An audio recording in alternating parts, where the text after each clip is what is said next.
when I feel scared or stressed or anxious, things happen in my body. You know, my gut starts to change, or you have an urge to go to the toilet, or you get a headache or whatever, right? So, and we know it's well-established scientific fact that stress, psychological stresses will elevate cortisol and all kinds of knock-on consequences in our body. So the fact that our thoughts change our biology, I think it's not, although it's quite obvious, I just don't think people realize that have positive thoughts that will influence your biology, have negative thoughts. What's interesting, and that will also influence your biology. Absolutely. And I've heard you say, Bruce, in an interview I've heard you in the past, I think you said 60% of these unconscious programs are disempowering and are limiting beliefs that we've acquired from other people.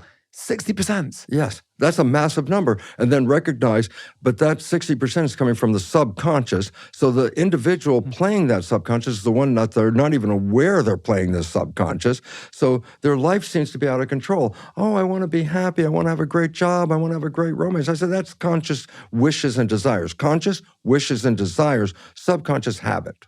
Okay? So how do we change it?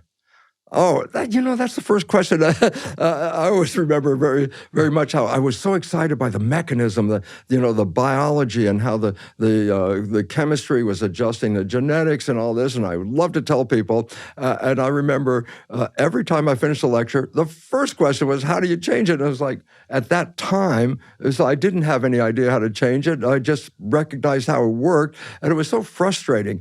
But now, I've really, over the years in my study, now I really understand how you change it. And the idea is, well, how do you change a program? That was the issue. Not how you change the conscious mind, how do you change the subconscious mind? Because it doesn't learn. Conscious mind learns by just whatever you read the book, I learned it, okay?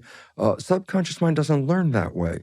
I say, how does it learn? I say, well, in the first 7 years, that's when I said the programming went in. The brain wasn't functioning at the higher level of consciousness. It was actually a little lower. That was called theta, the vibration, the imagination, and all that. That's hypnosis, okay? So the first way we learned programs was hypnosis, because the function of the brain was at a lower vibration. Some people might remember the old days when hypnotherapy, they'd have a watch, and the hypnotherapist said, swing the watch back and forth, and they would say, "You're getting tired, you're getting tired." And what was the point? When you get tired, you lower the vibration of the brain. And the moment you fall asleep, actually, consciously, the next level of activity of the brain is theta before it goes down to the lowest vibration, delta, sleep. So every night when you go to bed, there's a period just after you close your eyes and you're essentially disconnected for a moment, your brain is operating in theta. Well, theta is hypnosis, okay? So I said, well, that's how your brain was in theta during that childhood period as predominantly. Now you're an adult. I say, yeah, but you have theta every night when you go to bed. So I said, what can you do? And this is the old story. You've heard people do it. You put a pair of earphones on at night. You play a program that you want to be true in your life. And while you're awake, you might hear the program. But it's the moment you fall asleep, the conscious mind shut off, but the subconscious mind is now in record theta. So whatever is coming through the earphones at that moment after you fall asleep, you don't hear it, but the subconscious mind is hearing it and downloading it in a state of theta. So the first way of changing a belief system is to get into theta. And this is called self-hypnosis.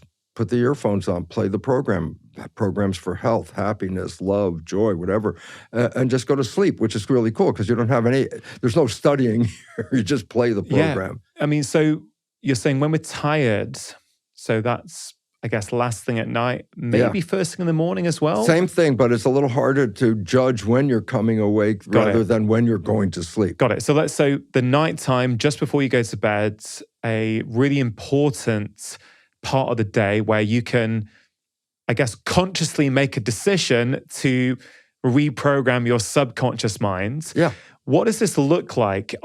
Is this self-recordings that people make? Is this, I don't know, like, for example, are there hypnosis programs that they download? Or sometimes people will fall asleep to conversations like these. So help us all understand, is it something specific, or are all of these things helpful? Well, all these things are helpful, but the most specific ones are when you put in a program that you specifically want to be true in your life. You're not having good relationships. Well, these programs are available all like bookstores and online. They're called self-help programs, basically. And I say, well, you can get them for anything, whether it's job related, relationship related. You pick out the one you want, and then I say, just play this. And the point is, the moment you're falling asleep, the only part of you that is hearing that program is the subconscious, because that's how it works in theta. So you can download, it's called self-hypnosis, and that's how you can do it. That's number one. I'm talking about in a natural child, theta is the present program for the first 7 years, is predominantly that. So they're in theta, so they're absorbing everything. Everything. But when we become adults, we're not in theta, apart from at specific times. But you can still learn. You learn how to drive a car after age 7. You learned a lot of, like, play an instrument after your age 7. So that's not hypnosis, though, is it? So method 1 is hypnosis. Yes. But it sounds like there's other methods as well to change the programs. After age 7, the second way that you put programs in is doing something that you practice and repeat. Practice and repeat. Habituation. You make a habit by practicing it. And so you don't know how to play an instrument. You practice, you practice, you practice. You finally get it. You don't have to practice anymore. You can just pick up the instrument and play it. Or driving a car. You don't have to worry about all the details. First time you got in the car was, oh my God, there are mirrors, windows, gauges, pedals, paying so many things you have to pay attention to. Today, you get in the car, you put the key in, you start it up, and you're thinking about where you're going. Why? The rest of the driving is habit. You don't have to think about all those things. It's automatically programmed. So habituation is the second form. I love that. I just want to share an analogy from golf here, if you don't mind, because and I'd be very interested in your perspective on this. I used to read a lot about choking, when top sports people would choke. And there's an example of a golfer called Rory McIlroy, who he was leading the Masters golf tournament a few years back. He had a big lead. And, this is just one example. I'm not having a go at Rory. This is just, it's common in all sports where people almost self-implode. And for a few holes, like, he could barely swing the golf club. And what was really interesting is, as I was sort of reading a lot about it, trying to figure out what's going on here, it's this conscious subconscious, again, where he knows how to drive the golf ball, better than most people on the planet. Yes. So he's playing usually from his subconscious. The patterns are in, he knows how to shape the ball right to left to right, whatever. But in that moment where it's like, oh man, I'm leading the Masters, I need to be really careful now. He's trying to think, well, certainly this is what people say. I don't know what was in his mind, but you're almost overthinking. You're now trying to control something that you could naturally do, as you say, driving. Yeah. If you were thinking about, when do I put the clutch down, or what timing is it with the accelerator? If you drive a manual, it's the same kind of thing, isn't it? Absolutely. But in fact, really, when he's playing the game, he's playing it in the conscious mind, in the sense that he has a vision. I'm going to hit this ball and it's going to go into that hole over there. Very important, because there's a destination and there's a means to that destination. It turns out, and this is really most important, is if you focus on the destination and not on the means, let the system, which is so powerful, it will get there without you telling it how to get there. But when you start to interfere and say, okay, now I got to make sure I swing it right, my head's level, my grip is right, and all of a sudden you're putting all those details in. It's like, no, don't focus on the details. You forgot what the end was. The end was the ball is supposed to go over there. And so that starts to come in, because now you're trying to control everything with with this manual control. And it's like, no, you don't have to have the manual control. Matter of fact, that gets in the way.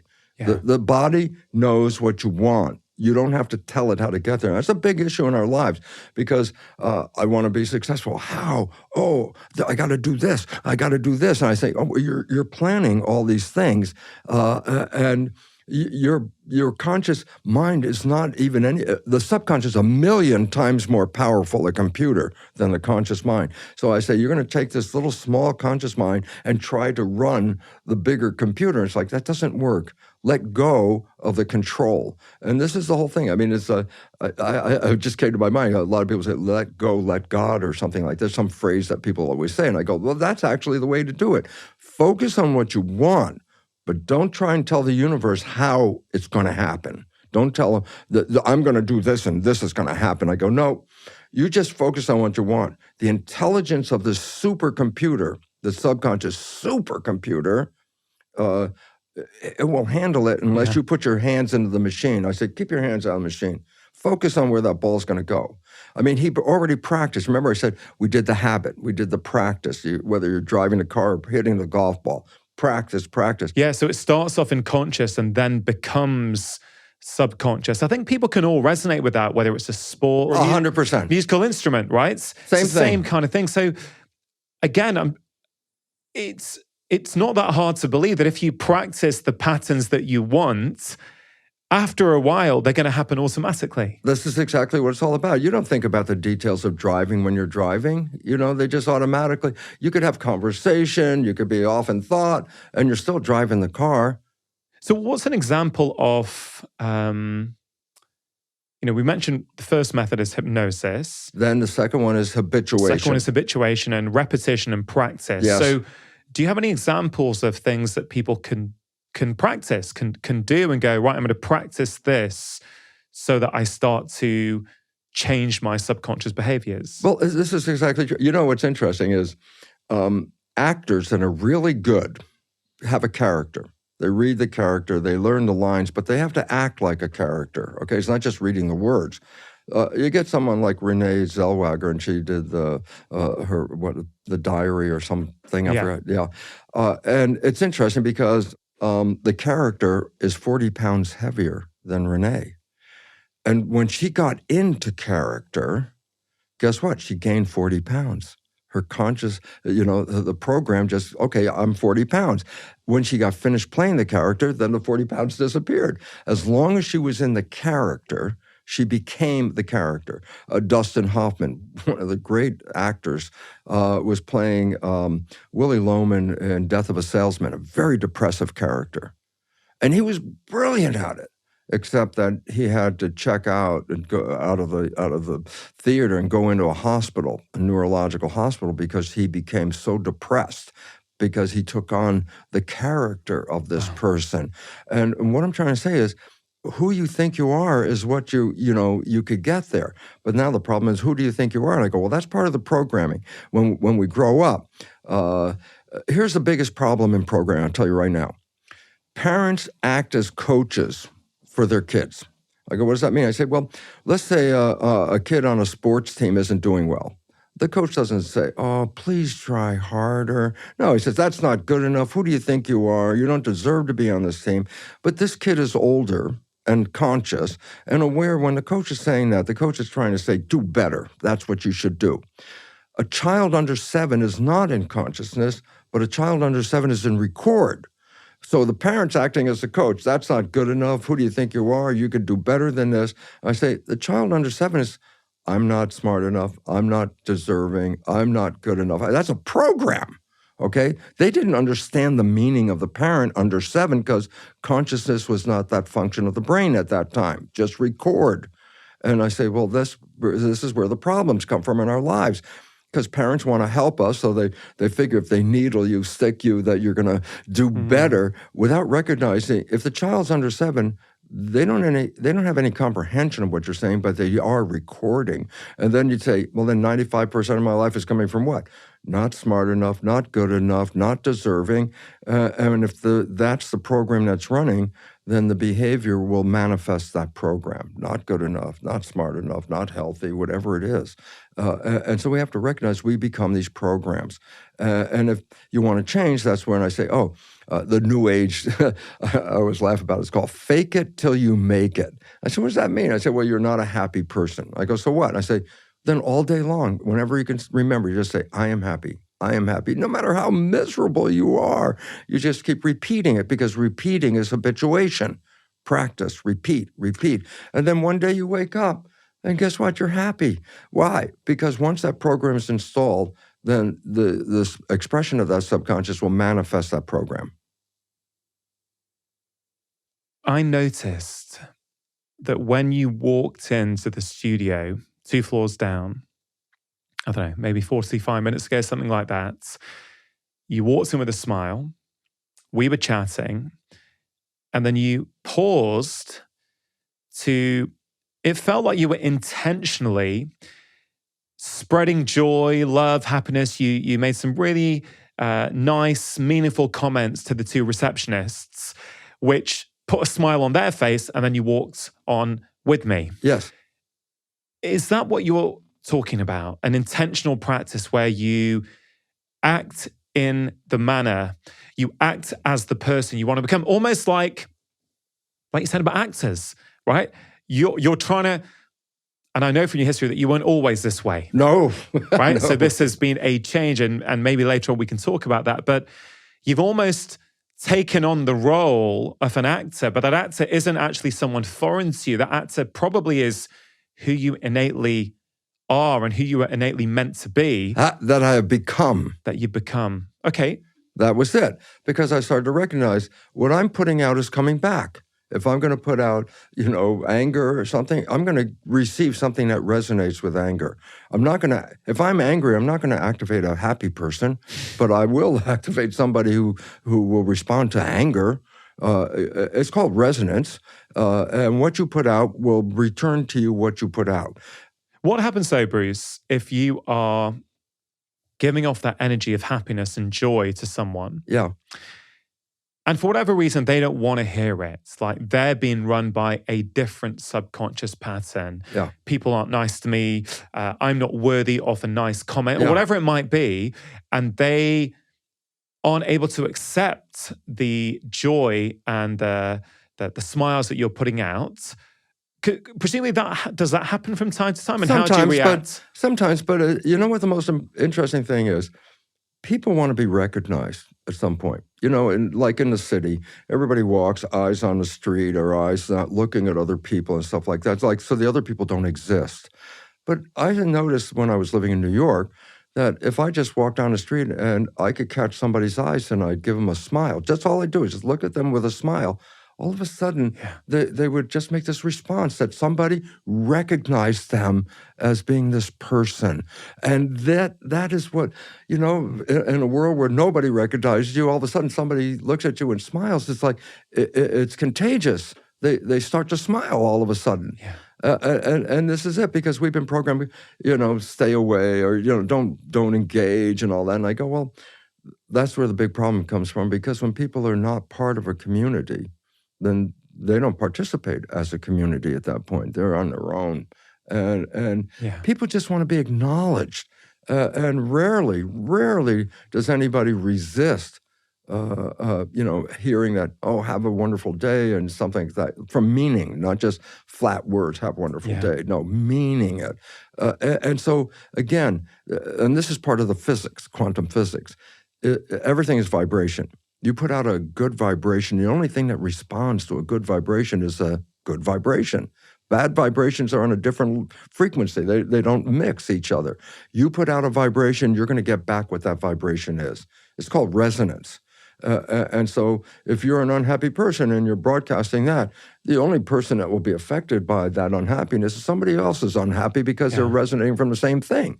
So all of a sudden I realized, as I started to change, it's like, be happy. Just be happy. Yeah. And it's like people want to be happy. That's an innate, that's like a child. Children are born in love. And then they acquire whatever the behavior is from their parents and stuff like that. But innately a child is recognizing love, because love means safety.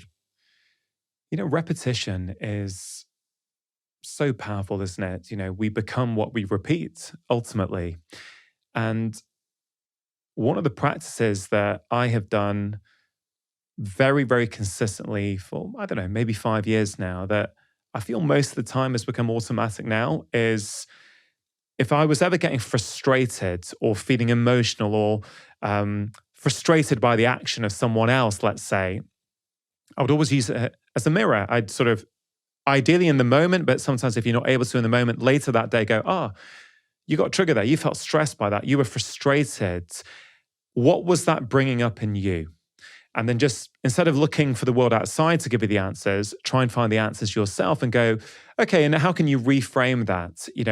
If you were that other person, you'd be acting in exactly the same way, right? So how can you have compassion for that person as well as work on yourself? And I feel it's a very simple practice that only takes a few minutes each day. And then you get to a point where you're like, I'm hardly ever, I'm certainly not perfect, so it does happen, but it happens a lot less. I'm hardly ever now reacting to other people when people are behaving in a way that in the past I may not have liked.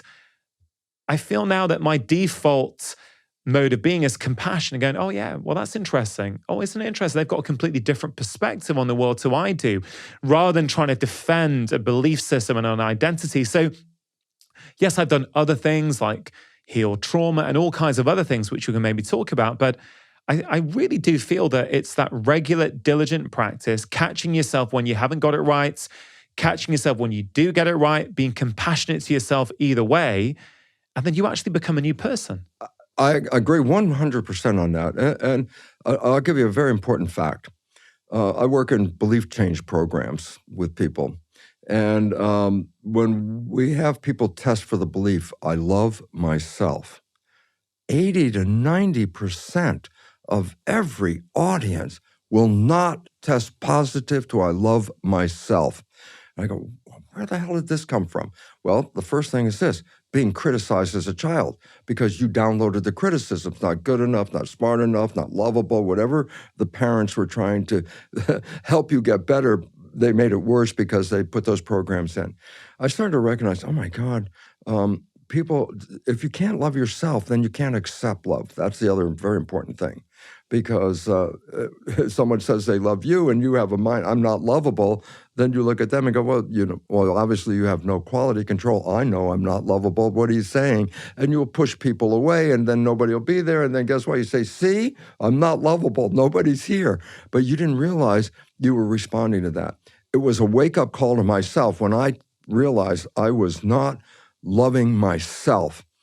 And when you're not loving yourself, you will sabotage yourself all the time because then you'll manifest the truth. See, I'm not lovable. Nobody's here. You didn't realize you chased them away. Now they're not here. I changed that. And that was the most critical moment because if I love myself, then I'm happy with myself. And a lot of people are not happy with themselves. And when somebody else is unhappy, and they're unhappy, man, that's the resonance that pushes them to stay in that place. Remember, you'll attract whatever you're sending out. Yeah. And when I changed that, my life changed. My life was so profoundly changed by that because I can maintain, as you said, how can you maintain happiness when other people around you are not in happiness? And the answer is, because then you don't connect with them. They can say their words or anything, but it has no connection with you because it doesn't stimulate unhappiness in me. I'm happy. Yeah. So all of a sudden, they're unhappy. I can't resonate with that because they'll send that unhappy vibe, and I have no receptor for unhappy. So all of a sudden, it's like I could walk through the world of people that are not unhappy, but it doesn't come off on me at all. I don't, I'll just continue walking. But then what will happen is if I'm happy, then those other people that will see that want to participate. As I said, people want to be happy. People want to be loved.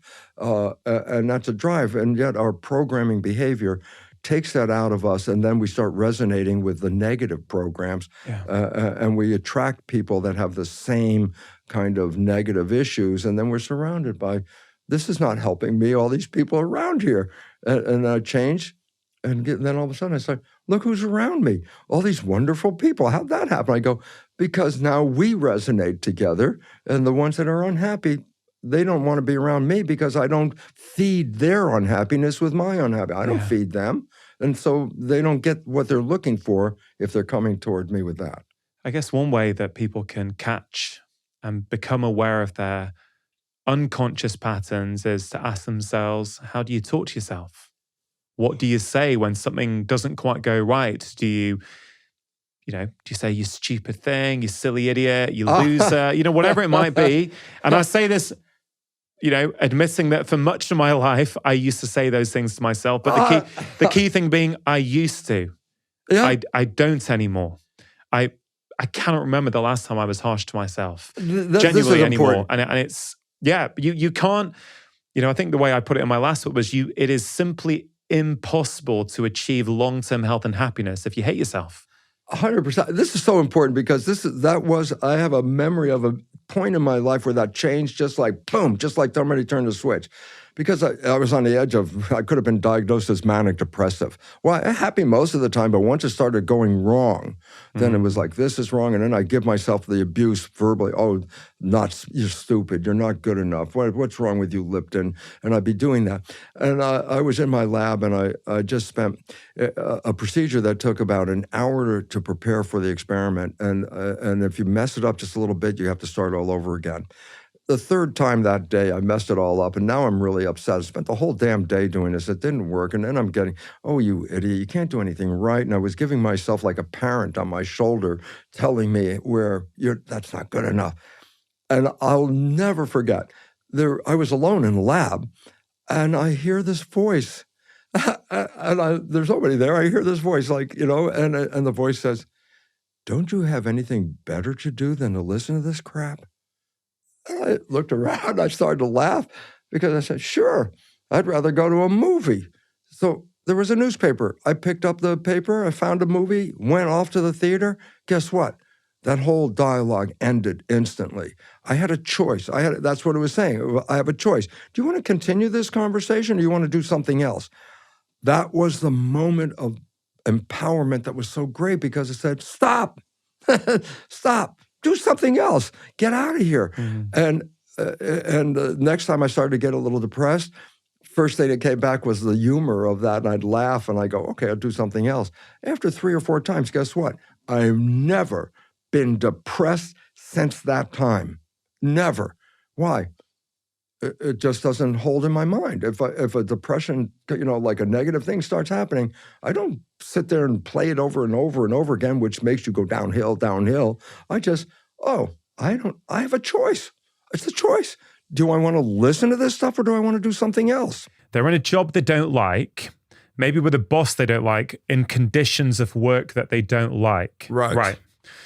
So, and it may literally be that that's the job they have to take to pay their rent. I still believe that your teachings have relevance for that individual because even if they can't change things at that moment, I think what your work does is help people step back and be just more aware of things and go, yeah, you know what? This is a phase in my life. I don't want it to last for long, but I recognize at the moment it is like that. Even you accepting that and knowing that, it kind of steps you out of it so you can reflect on it.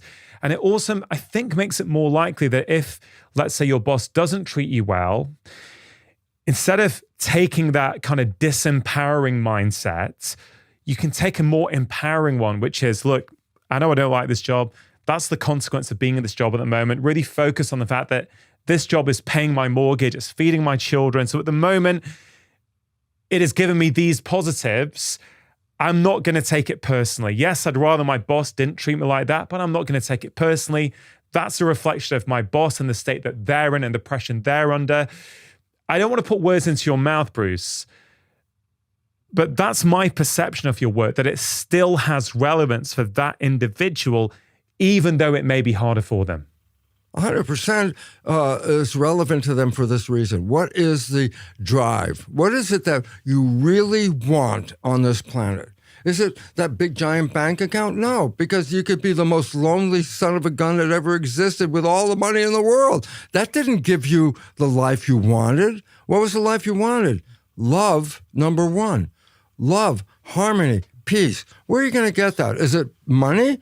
Well, money helps for some people to get that, but if you don't have, I go to India a lot. Okay, I was literally about to bring up India, but go for it. I go to India a lot, and it's interesting because of some of the richest people in the world are there, and right next to them are some of the most poorest people in the entire world. Do you know what's the interesting part? The poorest people, and I see children in garbage piles, looking for food, trying to avoid the cows and the pigs that are also in the same garbage pile. With big smiles. Big smiles and their joy. And I was like, how can these kids be happy picking garbage out of a garbage dump to survive? And the answer is... Sorry to interrupt. If you're enjoying this video and you want to learn more, then do check out my free special guide, which contains the 6 crucial steps you need to take in your life to not only build healthy habits, but also to make them stick.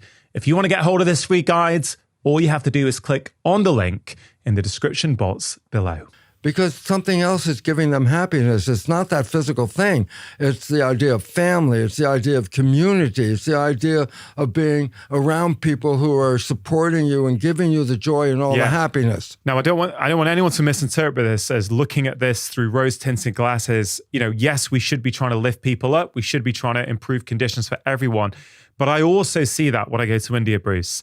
And this really speaks so well to what you're saying about the first 7 years of life and these subconscious programs that we download and then implement. If you never took on the belief as a child that your worth as a human being was dependent on your job title and your salary, right? Like, we think that's normal. It's not normal. It may be common where you live, but it isn't normal. Not everyone in the world has that belief system.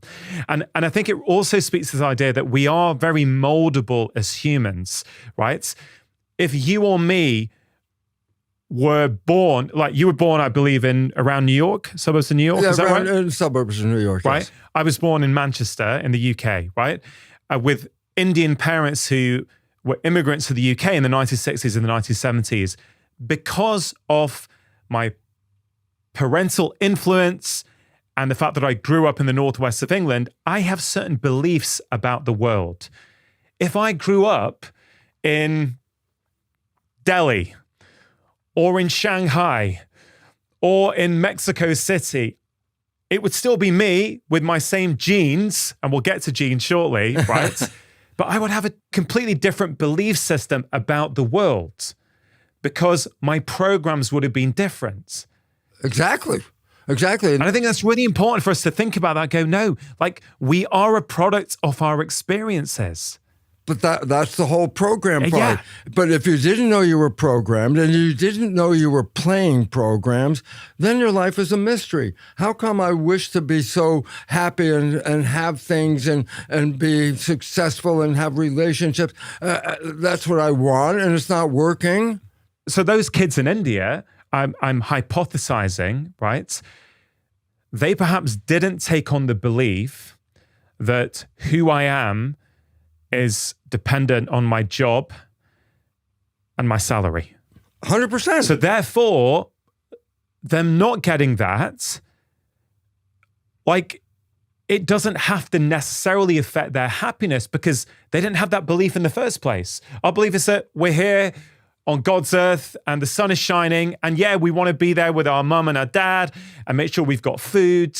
Again, I'm not trying to romanticize that existence, but we see many people who break out of that, right? Get the job, get the stress, and they're no happier. In fact, they're more unhappy when they've got the things that they thought they needed. That is so, so common. Absolutely. I've experienced that stuff my own self. When I would get something, I said, oh, I'm going to work real hard. And then I get this thing, and then it's like, I lost the interest in it once I got it. You know, it was like when I didn't have it, it's like, oh, yeah, I want this. And I get it. And then it was sort of like, okay. It didn't give me what I was looking for. And it was funny because I work sometimes with belief change groups. We were working with a professional wrestler. And we were saying, so what is it you want? So he says, well, first I want to be successful in my wrestling, and then I can become an announcer. I go, oh, okay, and then what? He said, well, once I become an announcer, if I'm really good, then I can be on a network and be a real sports announcer. And then what? Well, once I'm on that, then I'll have enough money. And then what? Well, then I'll be able to buy this and this, and then what? And then at the very end, he said, and then I will be happy. And then we looked at him, he says, well, you could be happy now without going through any of that. And it just like stopped him for a moment. He says, I didn't have to go through that better to get to the best to be happy. I could have started with happy. And then I wouldn't have been driven to go through that whole process to make that success. Because if I was happy to begin with, that was my destination, what I was striving for, thinking that it was going to be how much money I had that would allow me to be happy. And it turned out, no, it wasn't the amount of money. Happy is not money. And that stopped him because he thought about it. He thought, here I am. If I get all these things, then I can be happy. And we looked at him and said, why can't you be happy right now? And it stopped him because it didn't compute in his brain that you could just be happy. That you had to acquire all these things, then you could be happy. Well, that's what most people are someplace. I get all these things, then I'll be happy. And I go, well, like we just mentioned, the kids in India are in the garbage pile. They're already happy. They have nothing. Why did you put a value on how much value you had before happy would show up? And the answer is, well, that's a program. Oh, yeah, you have to be the fittest. You have to be the winner. You got to have all these things. I love it because people then are showing their fitness by how much they own, where they are, how much they own. And I go, what's so funny? People, that material things you possess are a reflection of how much you own, that people have so much material things that they actually have to store them in a storeroom. And I go, they're not even using it. What's it for? See how much stuff I have in that room? See, I'm happy. It's like, no, you're not. You're not even using this stuff. But we accumulated the stuff with a vision. If I have enough stuff, then I'll be happy. Mm-hmm. I go, well, that's a false move right there. Yeah. False. But this idea that our behaviors are driven by our beliefs, I think has just so many everyday implications. And I think often, this is why I started the conversation with this point, which is our behaviors are downstream from our beliefs. You want to change your life, you want to change your behaviors, you've got to change your beliefs. That's it. Where are you going? What's the destination? And what's interesting, because it's fun, because we're working with a lot of people and we say, so tell us what you really want. And all of a sudden, they're put on a spot. Tell me what you want. And the thing is, most of them can immediately say, I don't want this and I don't want that. I say, yeah, but tell me what you want. And all of a sudden, there's like this void where they're thinking, what is they really want? They don't even know what they want because it's not the goal that they're looking at. They're dealing with, I don't want to do this and I don't want to do that, without even knowing what is it you really want in this life. Yeah. Let's get to another belief. Yeah. You mentioned before fear, that many people are living in a state of fear. Yes. And I want to get to what is fear doing to us? What is stress doing to us? And I guess the belief that might play into that is this idea that I must consume what everyone else around me is consuming. Okay, what I mean by that is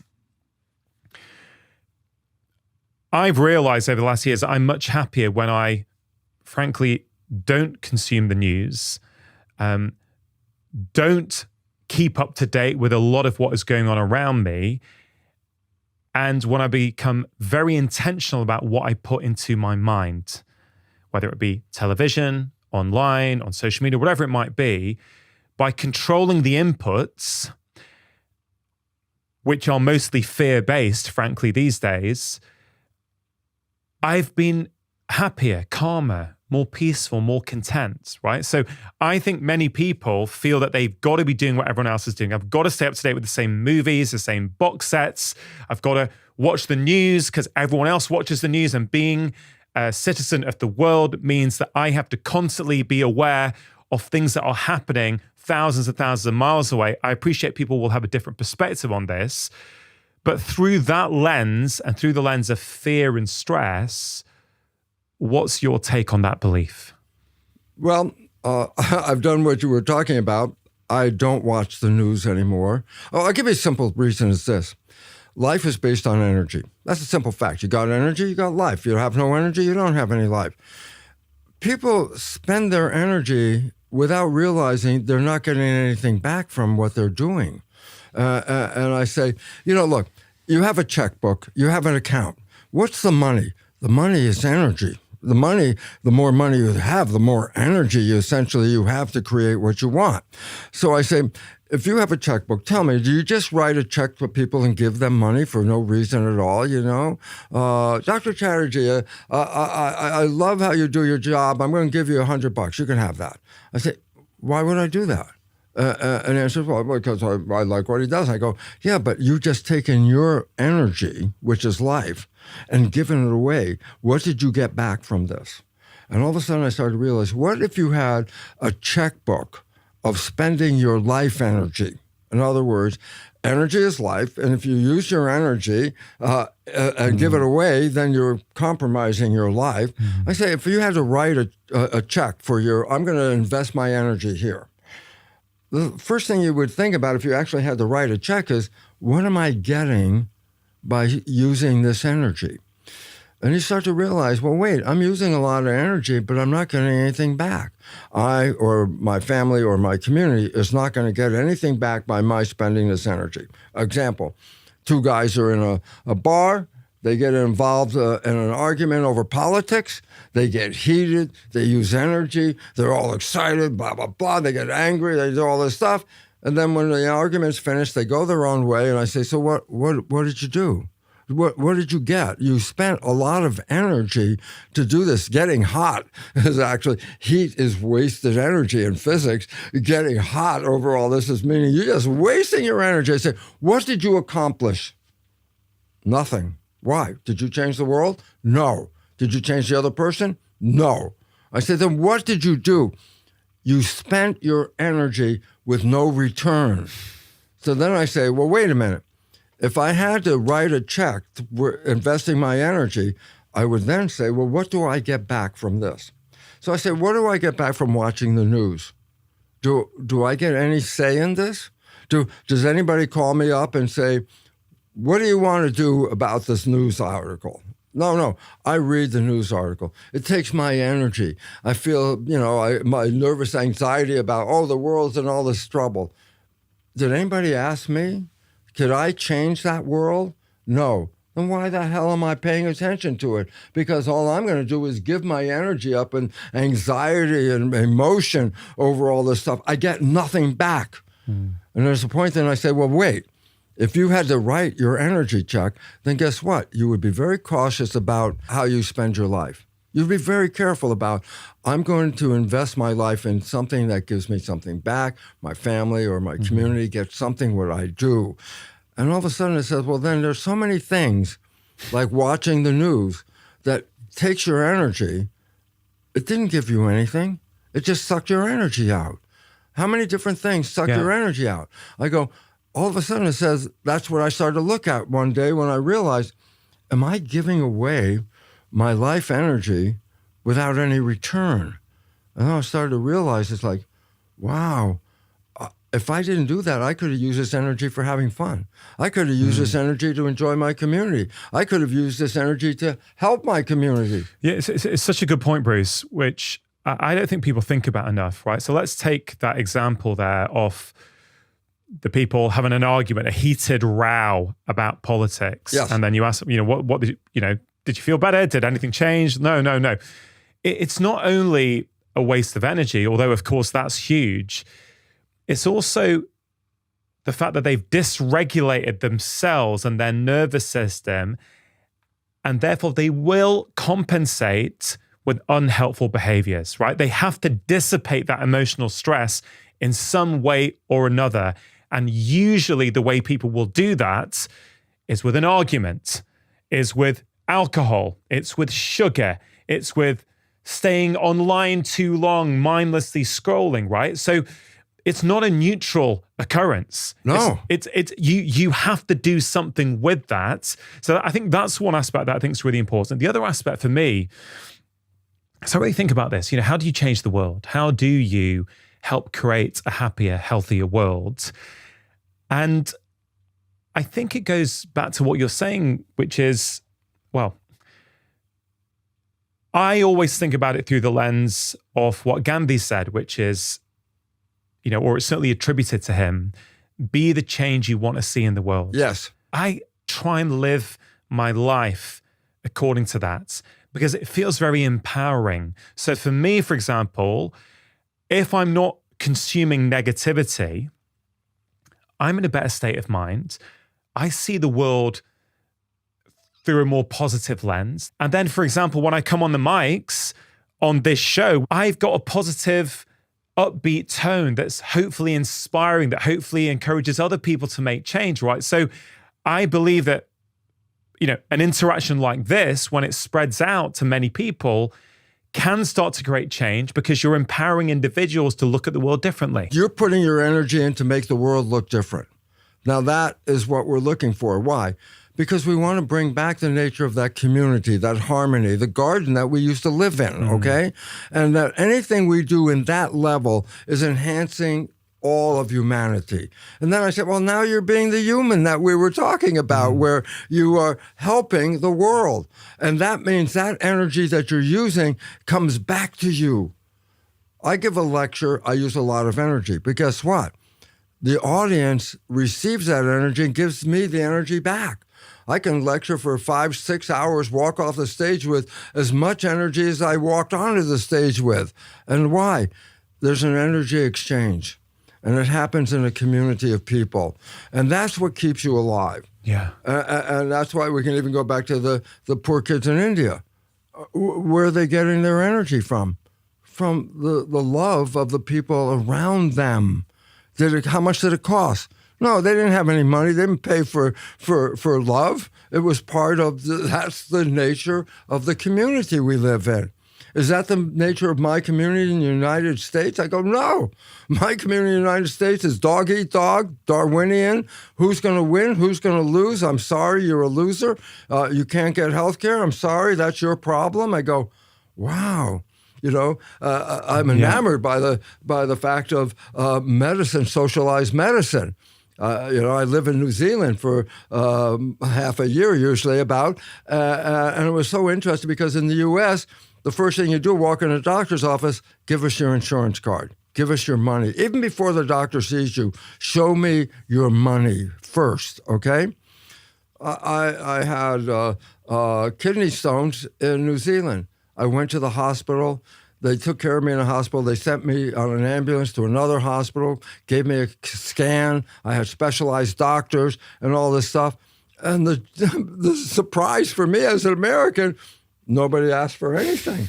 They just said, what's your address? I gave my address. And they said, okay, thank you. And I walked out and I got, oh my God, I had all of this treatment. I had all of the actions. I had all of the tests.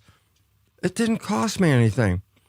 Try that in the United States. And the answer is, nope, you can't afford this. You can't have it. I go, that's not community. And I go, what's community? Socialized community. Social is community, okay? Do we have that in the U.S.? No. Actually, you say the word social, and all of a sudden that's a politically negative thing because they immediately connected socialism, communism, and all of a sudden it's like, no, you're on your own. This is America, you're on your own. I go, whoa, this is why it doesn't work. A central idea in all of your work appears to be that it's our subconscious minds that are driving our day-to-day behaviors. And for many of us, it's those subconscious patterns that are sabotaging the quality of our life. Yeah, but the big problem is when you say the word subconscious, that means below conscious. So when people are programming or playing their subconscious, they're the ones that don't see it. I talk to people, I say, well, I give them a story for like 40 years, the same story. I say, you have a friend and you know your friend's behavior very well, and you know your friend's parent. And one day you see your friend has the same behavior as their parent. And I joke and I say, well, hey, Bill, you're just like your dad. And I say, I know exactly what Bill's going to say. First thing he's going to say is, how can you compare me to my dad? I'm nothing like my dad. And yet everybody else can see he's like his dad. The only one who can't see it is Bill. And this becomes the most profound point because he's programmed by his dad in the first 7 years, and he plays these programs 95% of the day. And the reason why he plays the subconscious programs is because the conscious mind is busy thinking. And thinking is an inside job, not looking out. And I go, yeah, well, let's say I'm driving my car and I start thinking, and then my conscious is not looking out now. My conscious is thinking of something. I say, well, then who's driving the car? And I go, this is the most important point. The subconscious is autopilot. The moment the conscious is not paying any attention about something, subconscious sits in and starts driving the car according to the program. And that's where the issues come from. The subconscious programs were downloaded by observing other people. So when you're playing your subconscious, you're not playing you, you're playing your download, really. And you don't see it because you're thinking, but everybody else sees the response. And this is where the whole disconnect comes in, because people think, oh, I'm a happy, wonderful, loving person, and they have trouble out in the world, and they don't understand it, but what they're missing is, you're not playing that happy, loving person except 5% of the day. 95% of our behavior is coming from below consciousness. And we're the ones that can't see it when we play it, but everybody else, of course, is seeing exactly what we're doing. So the whole idea is, are you living the life you want, or are you living the life you've been programmed? And the answer, unfortunately, is most of us are living the life we've been programmed, and the programming comes from other people. So it's not our lives. Yeah, this is such a key point, because as you're just demonstrating there, right, we can see patterns in other people so clearly. But they don't see it as well as you do it. Yeah. Well, the reason, let's give a reason why programming occurs, okay? The brain is a computer, most powerful computer that humans have ever experienced. But it has parallels to computers. And number one is this. In the old days, when you would buy a computer, before they put the programs in, you could bring it home, brand new computer, plug it in, push start, boots up, screen's on, and I say, do something. And people, well, no, I can't do anything. So you got a brand new computer. No. First, you have to put programs into a computer before you can use that computer. The brain of a human is the same thing. The screen lights up in the last trimester of pregnancy. It's ready, but there are no programs. So the first 7 years of a child's life is the brain is not operating at the higher level of consciousness, higher level, higher vibration. That's what we talk about. We put wires on a person's head, electroencephalograph, read brain function. A child up through 7 is not operating at consciousness except for a little bit. It's primarily operating at a lower vibration called theta. And I said, well, what is theta? I say, it's expressed as imagination. So that's how children can have a tea party and they pour nothing into the cup and then they drink the nothing and then they explain how that was the best tea they ever had. Or a child rides a broom saying it's a horse. In the child's mind, that is not a broom, it's a horse. But it's mixing imagination and reality. But theta is hypnosis. And the significance of that is children have to learn how to become a member of a family, the rules. Member of a community, the rules. I go, how can an infant, a young kid, learn these rules? They can't go to school, they can't read the book and all that. And I say, you don't have to. Nature provided theta hypnosis so that they can observe the parents, the family, and the community. Just observe their behavior and download those as programs.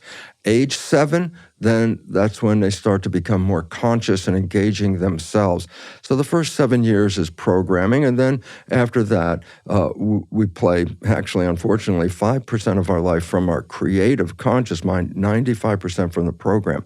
Interesting point. Is this a new idea? And I go, 400 years, the Jesuits have told their followers, give me a child until it is 7, and I will show you the man. And what they knew is exactly what we just said. First 7 years is programming, but after age 7, 95% of your life is coming from that program. So if you can program the child for the first 7 years, then the rest of the life of that child is actually an expression of that program. Yeah, it's interesting. We've covered, I guess, similar themes on this show in the past, but through a different lens. That our childhoods are hugely influential in terms of our adult behaviors. We develop We adapt. So, we take on certain behaviors to survive, to be accepted by our caregivers, to get the love and the validation from our parents or whoever might be looking after us, our teachers maybe. And they potentially served us well as children, but we're still playing out those same behaviors when we're adults, but we're not children anymore, we're adults. And we need to now re-examine them and go, do I still want that behavior in my life? Or do I want to, as you would say, reprogram it so I can live a different type of life? That's the most important insight that people need to know right now. Because as I said, if you're playing a subconscious program, by definition, you're playing it not with consciousness, you're playing it without you even paying attention to it. And I say, but why? Well, that's what I said. The conscious mind is creative, but the conscious mind can think. I go, so what's the difference? I say, well, creative is all that imagination, but thinking is an inside. If I ask you, I say, tell us what you're doing next Monday. And it's not written here anywhere. And for a moment, you're going to say, oh, let me think. And then you're going to come up with an answer. And I say, yeah, but where was the answer? It wasn't out here. The answer was in here. So I said, oh, then you had to redirect your attention for thinking to look inside. But the moment you're looking inside, then you're not, by definition, using the conscious creative mind to look outside. And that's when the subconscious, as the autopilot, steps in and will manage the things that you're not paying attention to. But it will only manage it according to the downloaded program that you got in that first 7 years. And it's very hard. If I say, well, what program did you get in that first 7 years? And the issue is this, well, you were being programmed before you were born. Last trimester of pregnancy, we already know that programming is occurring. I mean, a simple thing is if you play music through the abdominal wall when a woman is pregnant and the fetus is inside, she plays the music. When that baby is born, it will instantly remember or know that music. It even, if the father is talking, the voice of the father is transmitted through the abdominal wall. Baby is born, the father says something, the baby knows exactly who that voice is. So that's even before you're born, okay? Then I say, yeah, but you got programmed from before birth, you got programmed a whole year from 0 to 1. I say, so what do you remember? You go, there was no memory there. I said, okay, you got another whole year programming from 1 to 2. I say, what program did you get? He said, I don't know, because consciousness wasn't engaged. And so the problem is programmings were coming in, but the individual had no conscious awareness of the program. It just was record, playback, record, playback. That's what it's all about. And then I say, well, this becomes a problem because then I say, well, what are your programs that essentially control your life? And the answer is, I have no idea what those programs are. So I just want to help people for a second because it is established that only 5% of the time are we using the conscious creative mind to run our life. 95% of the time is coming from the program. So here's a simple insight. The things that come into your life that you like, they come into your life because you have a program to accept them. But those things that we want and we work hard and we sweat over and put a lot of effort, I'm going to make it. I'm going to make this happen. I'm working on it. I'm working real hard. Why are you working so hard? And the answer is not because the universe won't give it to you, is because unconsciously your program does not support that destination and you're trying to override it with extra work and effort. So then life becomes a job, more or less, trying to get those things you want when your program unconsciously is sabotaging you. You know, as we have this conversation, Bruce, I've been a practicing medical doctor for just over 21 years now.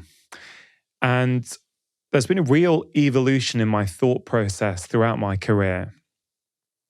I've, from very early on, felt that a lot of the time in medicine, we put sticking plasters on our patients' problems, which really aren't solving the underlying problem and are, at best, just keeping it at bay for a few more weeks till they return back.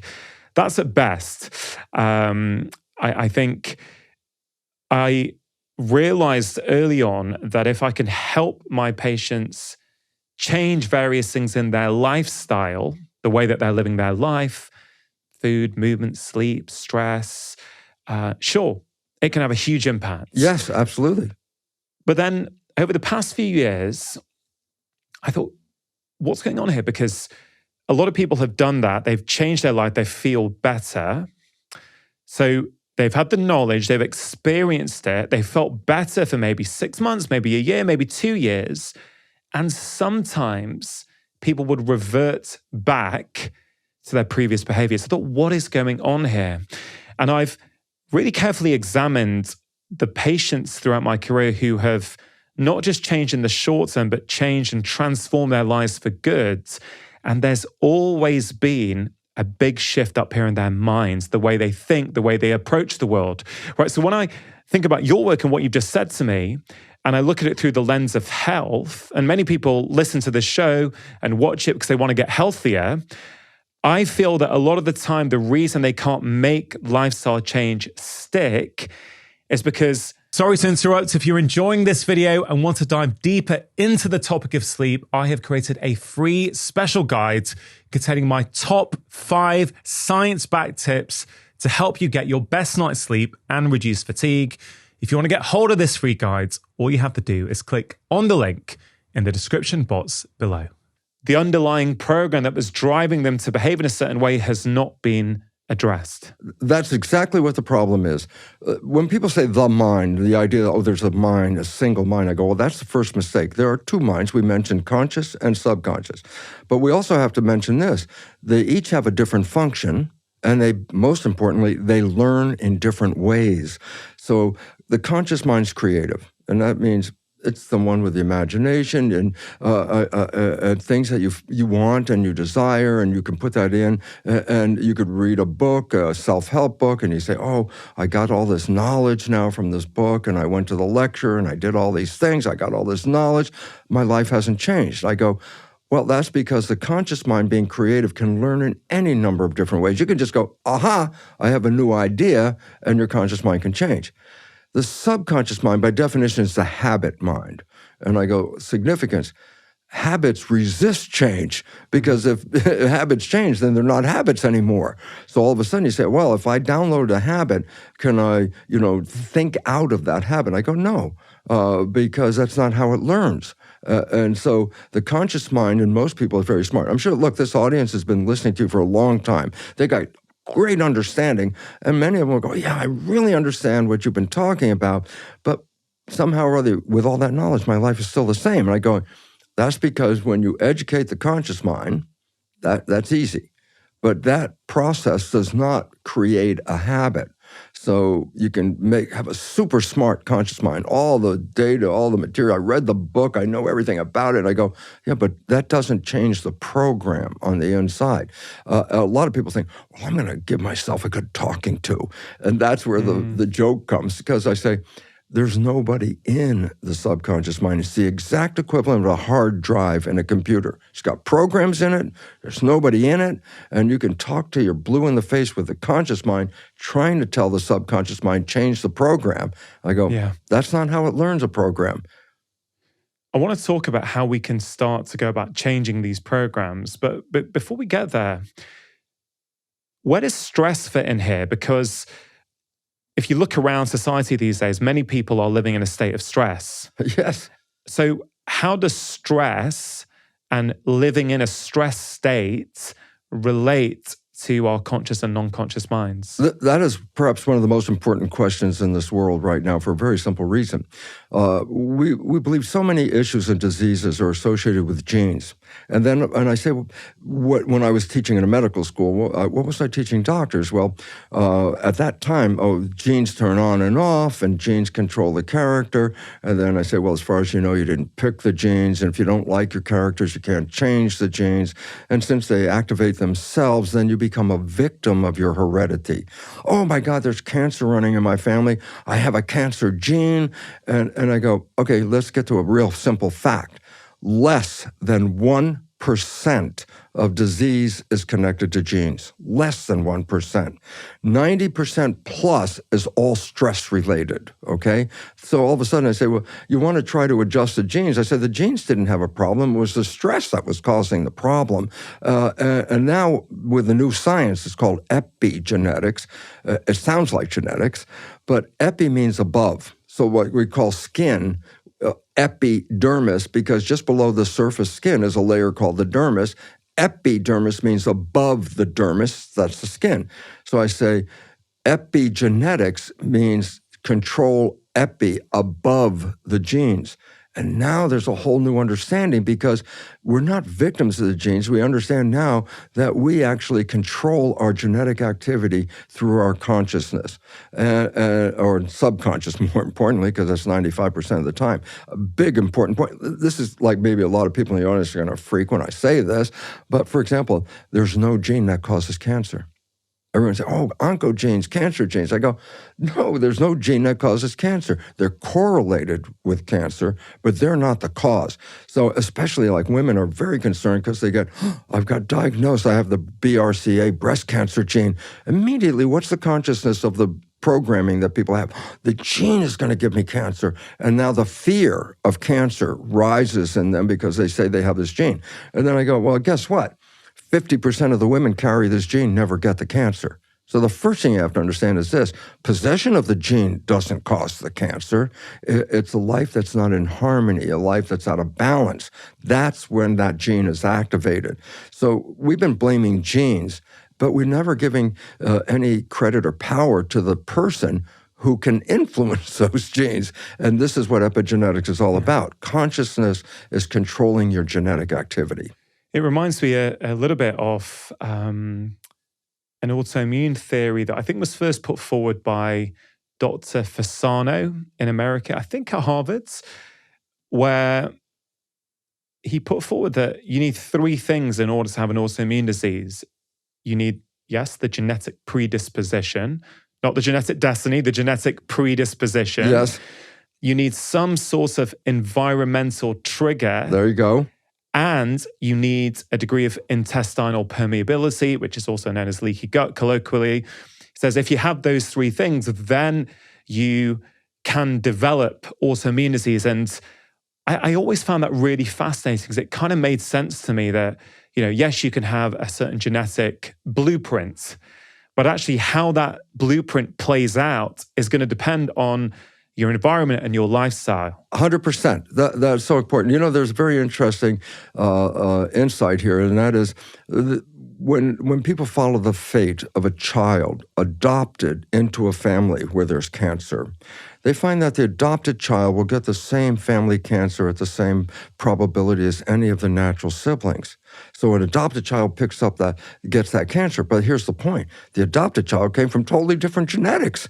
So it was not the genetics that pushed that cancer. It was being adopted into a family where the programming was not giving them wholeness, health, happiness. It's just stressful, very stressful programming. And as you said, stress. American Psychological Association recognizes 90% of doctor visits are stress-related visits. And we don't focus on the stress that's like, a side thing. I say, no, it's not a side thing. It's the number one thing that is coming from the top down. And the genes are blueprints to make the proteins of the body, 100,000 different proteins, like building blocks, okay? Proteins are complex molecules, and they wear out. Proteins wear out all the time. So you have to replace them. I said, well, how do you replace this complex molecule? And the answer is DNA is a blueprint to make a protein. I go, so what? And I go, well, you go into an architect's office and she's working on a blueprint. And I say, well, ask her, is your blueprint on or off? And she would look at it and go, what are you talking about? It's a blueprint. It's so on and off. I go, precisely. Genes cannot turn themselves on and off. They don't self-actualize. They're controlled by environmental signals. And all of a sudden, oh my God, well, if the environment is controlling this, then your programming in the environment, your lifestyle in the environment, and all these other things now become the primary controlling factor of your genes, not the genes. And we have to let go because when I was programming the doctors that, genes turn on and off and all that stuff, I was programming that people are victims because, as I said, as far as you know, you didn't pick the genes, you can't change them. They operate by themselves. And so we were programming victim. And then it turns out the new science of epigenetics is not victim. You're the one that's actually controlling it with your behavior. Yeah, this is such a key point. I think just to pause on this idea that if we are simply just going to be playing out our genetic destiny, then we've lost a huge amount of empowerment. And a couple of things come to mind here, Bruce. I felt very strongly early on in my career that one of the most important things I need to do with any patient, with every patient, is to make sure they walk out my door with a feeling of empowerment, that they feel, even if they've had, a horrible diagnosis, that there's something they can do to influence how they're going to feel, to influence the outcome. Maybe not even a reversal sometimes, but just, influence how they're going to feel with that condition. Well, what I have to say is this: knowledge is power, and lack of knowledge is a lack of power. When people don't know that they're involved with their own life and their own genetics and their own behavior because they're programmed to be the victim, then they become a victim because they have no knowledge of this.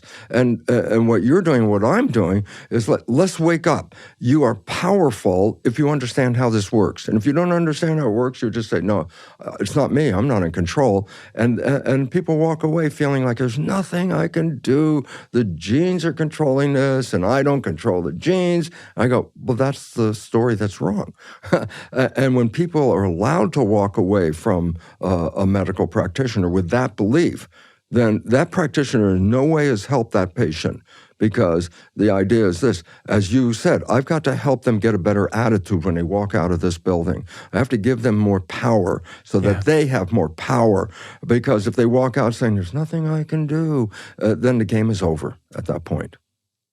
I'm interested in your individual journey, Bruce, because you come from a very, very strong and respected scientific background.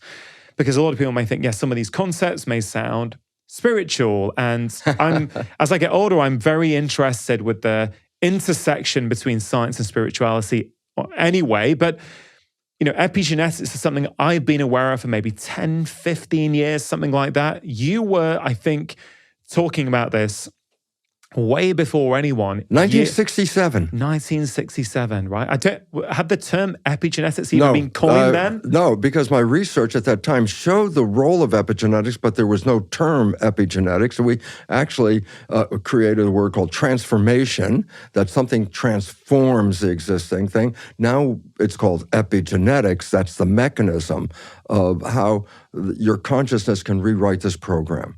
And I saw this. I was cloning what are called stem cells. So could you explain what a stem cell is? I should say that because people don't know. So let's make a simple point. A body is made out of 50 trillion cells. That's a number that is so massive that you can say it, but you can't imagine it. And every day, every one of us is losing hundreds of billions of cells every day, normal attrition. Skin cells are sloughing off. The whole digestive tract, the lining of the digestive tract from the mouth to the anus, this is massive amount of tract. The lining is replaced every 3 days. And I started to say, well, if I keep losing the cells, would I die? And I say, well, if you can't replace them, of course you would die. And I say, yeah, but then I say, how can I keep losing cells and still replace them? The answer is, before you were born, these were embryonic cells that were giving you the structure and function, okay?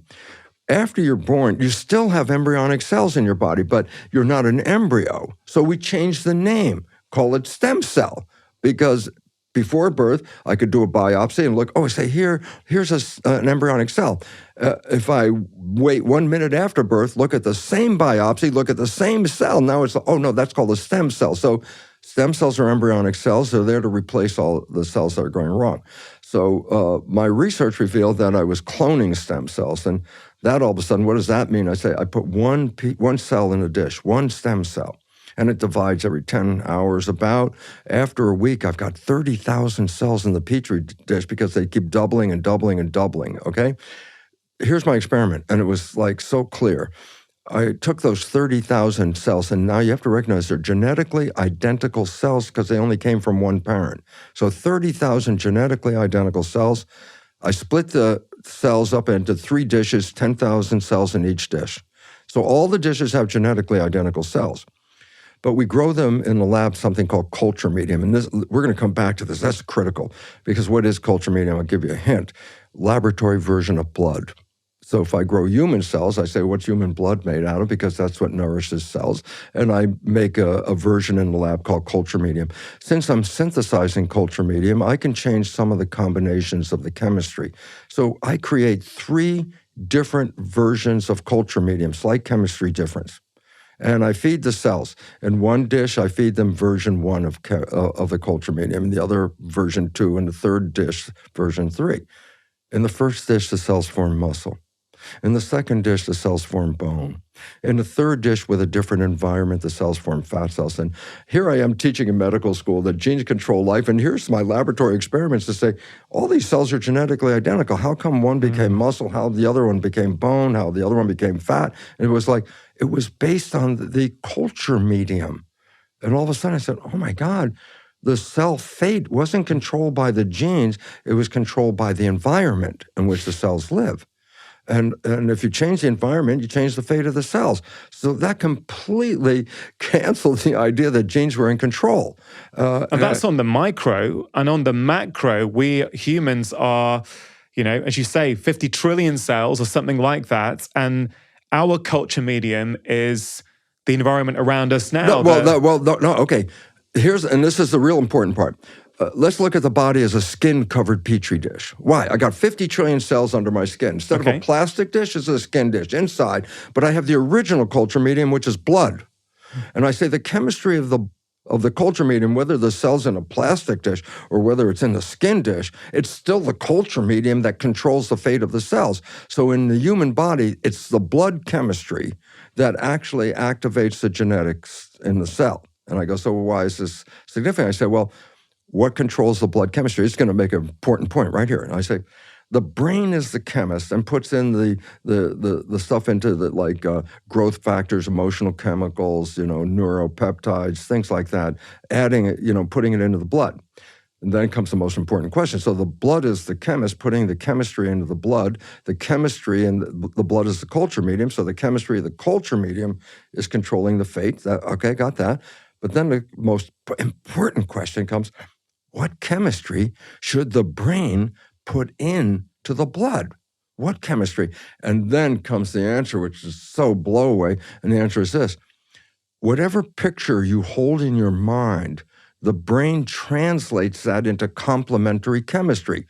If I have a picture of love, my brain releases wonderful things into the blood, like dopamine for pleasure, oxytocin to bond with others, a growth hormone.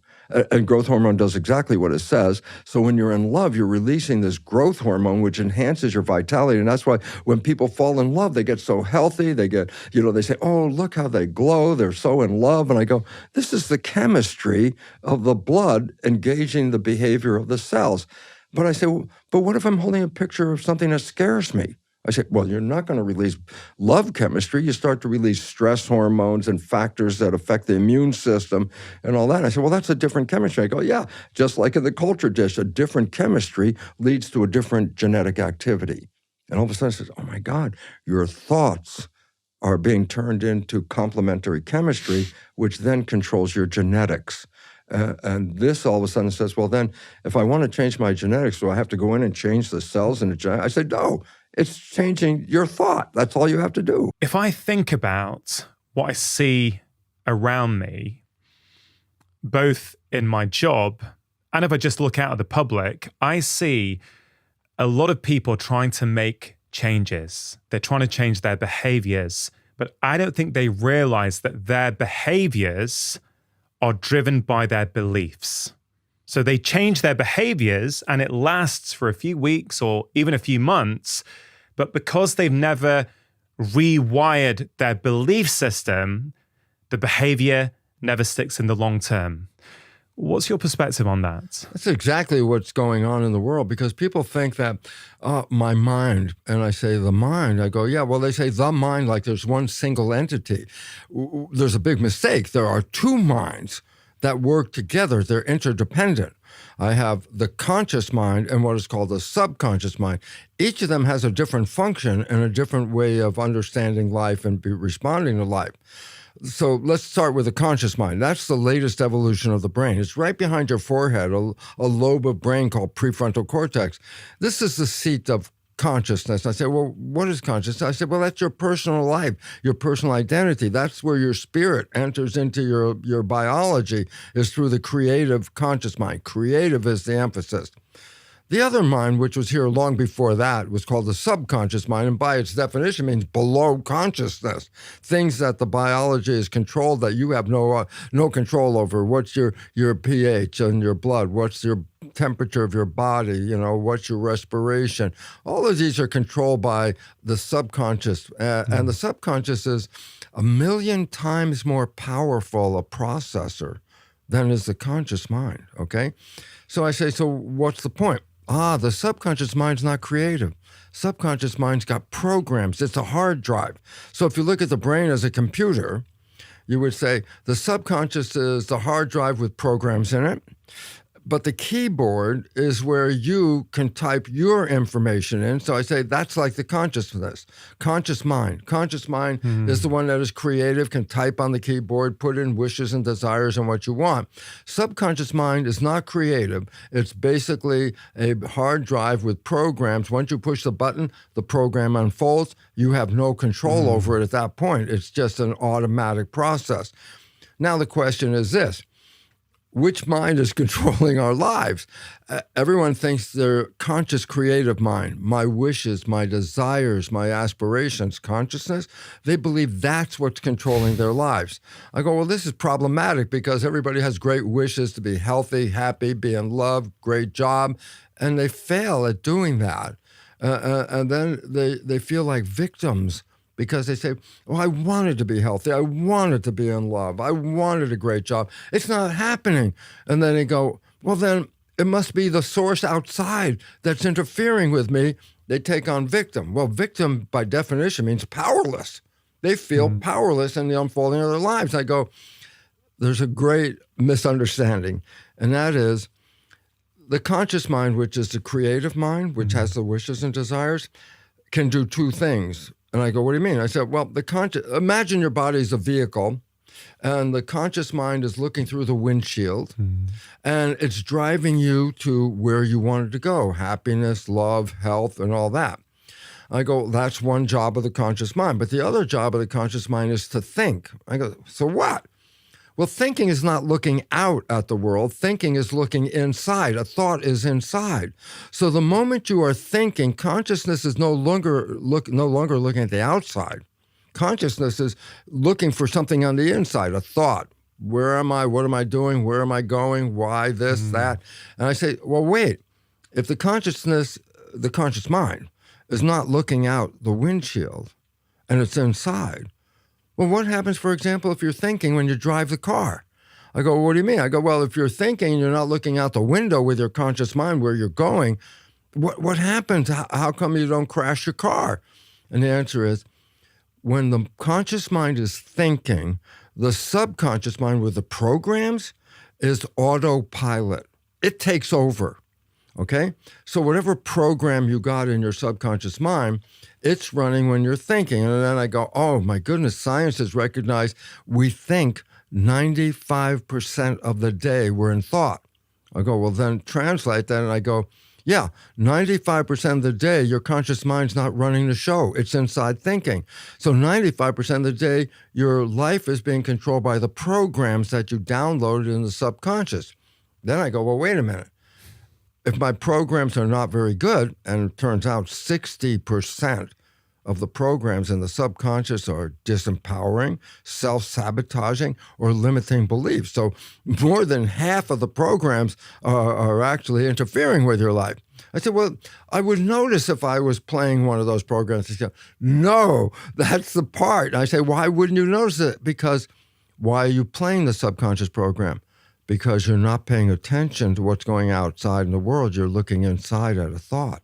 So I said, well, then when the subconscious programs are playing, you yourself don't even see those programs. Other people see those programs, and they respond to your program. And you're thinking you're the victim because they're challenging your life in some way? I go, no. You're the one that sent out the program that they're responding to. We are creating the problem, but we don't see it. And just to conclude with this, it's very simple, which a point that I've made for 40 years, and that is this. you have a friend, you know your friend's behavior very well. You happen to know your friend's parent. And one day you see your friend has the same behavior as their parent. So you volunteer, you go, hey, Bill, you're just like your dad. Step back from Bill. I'll tell you why, and you already know, because I know what Bill's going to tell you. He's going to say, how can you compare me to my dad? I'm nothing like my dad. And the fact is, but everybody else sees that he's like his dad. The only one who doesn't see it is Bill. And here's the problem. We are all Bill. Every one of us, 95% of the day, are creating our lives with programs that we don't even see them playing. We only see the result of those programs because the result is not supporting us when we have negative programs. Yeah. You said there, your friend, Bill. Yeah. We could substitute the word friend for partner, right? Because people see this all the time with their partners. They can see that, oh, you're behaving just like your mum or your dad's.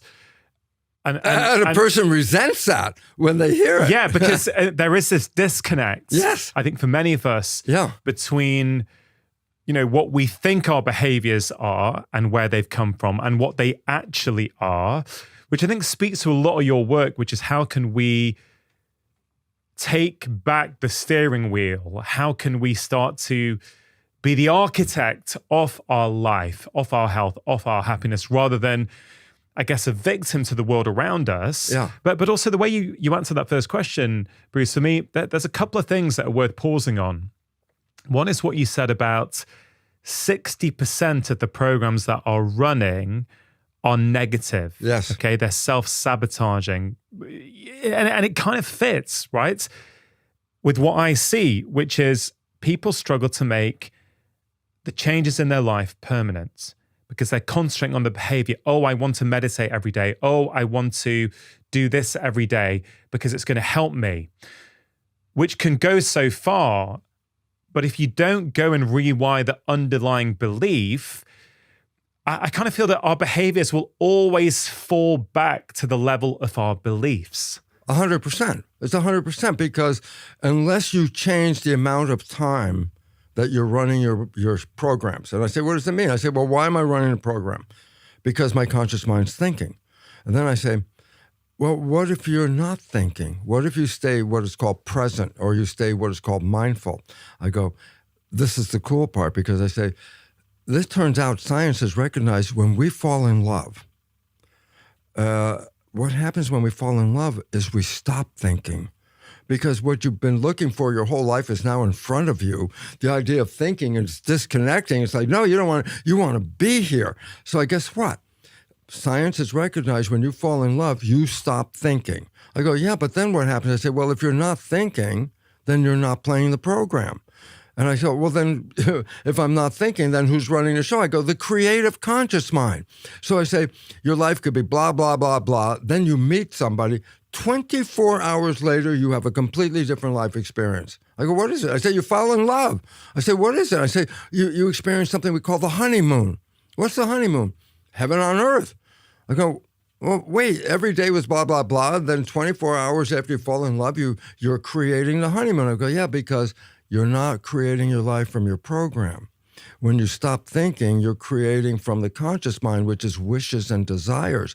So when two people get together, and they first get together, neither of them are playing their subconscious programs because they're in a creative mode and they're creating that heaven on earth honeymoon experience.